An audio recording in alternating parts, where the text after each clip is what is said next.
آپ یہاں پر موجود صحافی خواتین و حضرات اور بلوچستان نیشنل پارٹی کے عہدیدار اور ذمہ دار، جیسے ملک صاحب نے آپ کے سامنے کچھ باتیں رکھی بلوچستان کے حوالے سے، بلوچستان کی قومی اور سیاسی مسائل کے حوالے سے، تو اس حوالے سے میں یہ کہنا چاہوں گا کہ آج بلوچستان میں، بلوچستان کے عوام میں بے اطمینانی،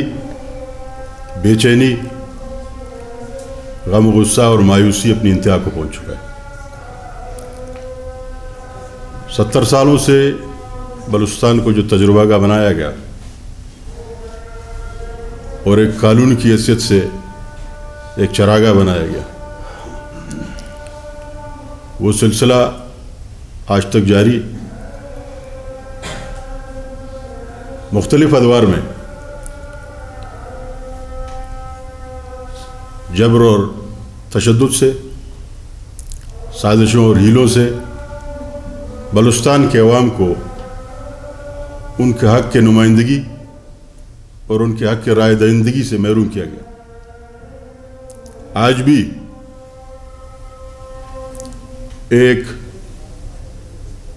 زبردستی مسلط کیا ہوا ایک سسٹم اس وقت موجود ہے، جو 2018 میں جو بھانمتی کا کنبہ باپ کے نام پہ جوڑا گیا اور اس کو بلوچستان کے عوام پہ مسلط کیا گیا۔ یہ سسٹم آج کے حالات، آج جو عوام میں مایوسی ہے، وہ اس مسلط کردہ حکومت، اس مسلط کردہ نظام کی ناکامی کو مکمل طور پر واضح کر رہا ہے۔ 2018 میں بلوچستان نیشنل پارٹی سمیت دیگر بلوچستان کی نمائندہ جماعتوں کا مینڈیٹ کو چرا کے، عوام کے ووٹ کو چرا کے، ان کے حق کے رائے دہندگی کے ان کا حق ان سے چھین کر جو حکومت مسلط کی گئی، تو بلوچستان نیشنل پارٹی نے جمہوریت کی بقا کے لیے اور بلوچستان کے عوام کے مفاد میں اس کو قبول کیا۔ آپ لوگوں کو یاد ہوگا کہ جب 2018 میں بلوچستان عوامی پارٹی کے ان کا لیڈر آف دا ہاؤس منتخب ہوا وزیر اعلیٰ بلوچستان جام کمال صاحب، تو بلوچستان نیشنل پارٹی نے ان کو بلوچستان کے حوالے سے، بلوچستان کے قومی مفاد کے حوالے سے، بلوچستان کے عوام کی فلاح و بہبود کے لیے اپنی غیر مشروط تعاون کا یقین دہانی کرایا۔ ہمارے صدر، ہمارے قائد سردار اختر جان منگل کے بیانات ریکارڈ پر ہیں، ہمارے پارلیمانی leader Malik Naseer floor of the house پہ ان کا بیان اسمبلی کے ریکارڈ کا حصہ ہے کہ ہم نے جام صاحب کو بحیثیت اپوزیشن پارٹی کے اپنی تعاون کا نہ صرف یقین دہانی کی، بلکہ آپ صحافی حضرات جو کہ معاشرے کا سب سے آپ باخبر طبقہ ہیں،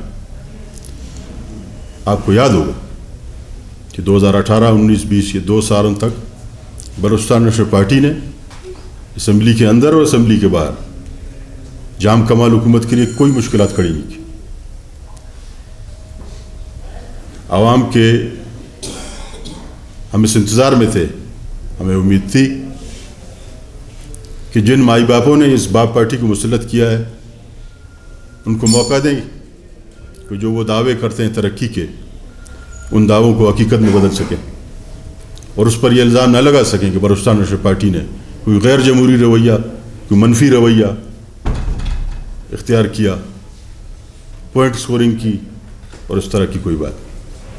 لیکن انتہائی افسوس کے ساتھ بلوچستان کے عوام کی بدقسمتی کہ انہوں نے اس کو ہماری کمزوری جانا، باپ پارٹی نے اور ان کے مائی باپوں نے، انہوں نے عوام کی فلاح بہبود کے بجائے انہوں نے بلوچستان کے قومی اور سیاسی مسائل کو حل کرنے کے بجائے جام کمال صاحب کا سارا زور، سارا ان کی توانائیاں وہ اپوزیشن پارٹیوں کو کمزور کرنے اور ان کے خلاف انتقامی کارروائیوں میں گزرا۔ ہم نے ان سب کا مقابلہ کیا۔ جام کمال صاحب سے پہلے یہاں بڑے تونگر گزرے، فوجی عامر گزرے، general Zia, general Ayub, general Musharraf کے ماشاءاللہ کا ہم نے مقابلہ کیا۔ ہم نے جیلیں دیکھی، ہم نے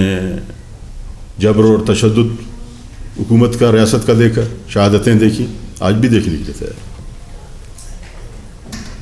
جام کمال صاحب کی تاریخ دور کے 3 سال گزرنے کے بعد جب عوام کی بے چینی اپنے عروج کو پہنچی اور حکمران جماعت باپ پارٹی کے آپس کے ان کا کوئی جو اختلاف تھا، انہوں نے اور ان کے اتحادیوں نے جام کمال کی حکومت کے خلاف جو اعتماد کی تحریک لائے، ہم نے اس کی حمایت کی۔ جام کمال صاحب استعفیٰ دے کے چلے گئے اور باپ پارٹی نے اور ان کے بھائی باپوں نے مل کے اپنا ایک جو نیا لیڈر آف دا ہاؤس کو سلیکٹ کیا اور قدوس بیزنجو صاحب وزیر اعلیٰ بنے۔ تو بلوچستان نیشنل پارٹی نے ایک بار پھر ان کو اسی خیر سگالی جذبے کے ساتھ بلوچستان کے عوام مفاد میں، بلوچستان کی میں جمہوری عمل کے مفاد میں ہم نے ان کو اپنی تمام غیر مشروط تعاون کا یقین دہانی کی اور ان کے لیے کوئی مشکلات کھڑی کرنے کی کوشش نہیں کی۔ لیکن آج بلوچستان کے عوام جس مشکلات کا شکار ہے، جس پریشانیوں کا شکار ہے، ان میں جو بے چینی، جو عدم اعتماد ہے، اس نظام پر ان کا جو عدم اعتماد ہے بلوچستان کے عوام کا، آج وہ ہم آپ تک پہنچانے آئے ہیں۔ آج بلوچستان میں جس طرح ملک ولی کاکڑ صاحب نے آپ کے سامنے کہا کہ راہ چلتے نہ لوگ محفوظ ہیں، نہ گھروں میں کوئی محفوظ ہے، نہ مسجدوں میں لوگ محفوظ ہیں، نہ بازاروں میں لوگ محفوظ ہیں۔ اور یہ عوام قدوس بیزنجو کی نااہل حکومت وہ مدہوش پڑا، ہوش میں نہیں۔ نہ امن و امان، نہ عوام کے لیے ان کے جان و مال محفوظ ہے، نہ ان کے پاس روزگار ہے، نہ تعلیم، نہ صحت، کوئی ایک شعبہ آپ میں سے بیٹھا